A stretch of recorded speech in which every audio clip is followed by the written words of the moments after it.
A little day in the life.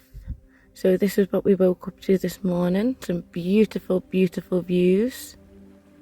This is Grove Farm where we were staying in Lincoln. And just below you'll see now that is the enclosed doggy area. So whilst I was cleaning the flat and getting it all ready to hand back over, the dogs were having a little sunbathe in the enclosed area. And this worked out really well for Lapa. Now this is the other view out the property. This is out the front, and I went out there for a grand total of 5 minutes due to the wind. It was still so strong this morning. And what looks like it may have started off well, it ended up like this shortly afterwards. And this was the treat to myself from the service station I couldn't say no to. So this little piggy went wee wee wee all the way home. I've been really strict on my paleo, so this is the first time in ages that I've allowed myself to be a bit cheeky. And just look at all them views there, it's just a stunning drive home. I did get back to the chicken run being like this though, due to the weather last night, those winds. They were not kind to our chickens at all. So Hobbs thankfully shot off to get some roofing materials to sort that out this evening. Well, as soon as he gets back with it. And these are some of the herbs that I actually treated myself to whilst I was at university. There's a stand called Divine Herbal Teas that comes in every Sunday. So it's my guilty pleasure. And then obviously I have to decant them all. These were some of the ones that I was running low on already. Oh, look at him. He's having to do it all now so we can try and get a roof on. But as you can see, it's getting darker by the minute. We've not been back long.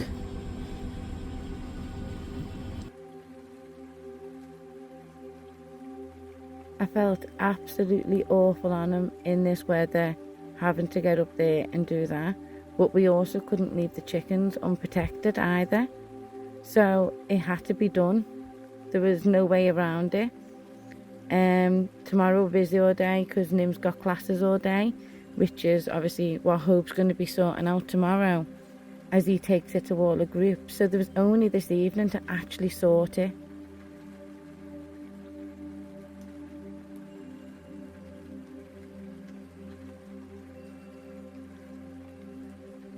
And I had the most important job of all, telling him where I wanted to position him and holding the torch. I mean, I was multitasking.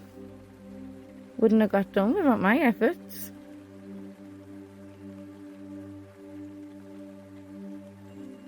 Could have lost a finger if it wasn't for my torch holding skills.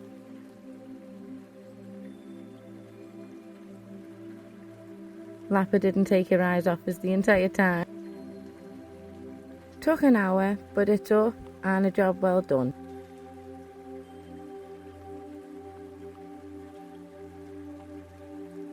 Nala was most happy that I came back inside and had a little cuddle with her and Nim. I then had to make a herbal tea for Lapa. Now you may think, why is she making a herbal tea for the dog? Well, Lapa's obviously had a lot of infections recently. As you know, she's been on antibiotics. But in the process of that, she's not actually allowed to go for walks. And when Nala's going for walks, she's stressing and she's biting at herself. So this is actually to clean one of the wounds that she's made on herself. It's not a big, massive one. But I just want to be extra vigilant because her immune system is a bit shot at the minute. Once it was brewed, I added all the herb that was inside it into this muslin cloth. And I'm also adding some turmeric in here too for its wound healing and anti-inflammatory properties. So that will work well with the calendula that's in this too. And I'm also going to add in some colloidal silver as well. And now I'm going to apply this to the wound for a bit. And then I'll do a bit of a poultice over it again as well afterwards, as you can see here. And then after all that, it was time for me to have my bedtime tea mix as well. And I've earned this after today. It has been one long day, non-stop. I'm exhausted.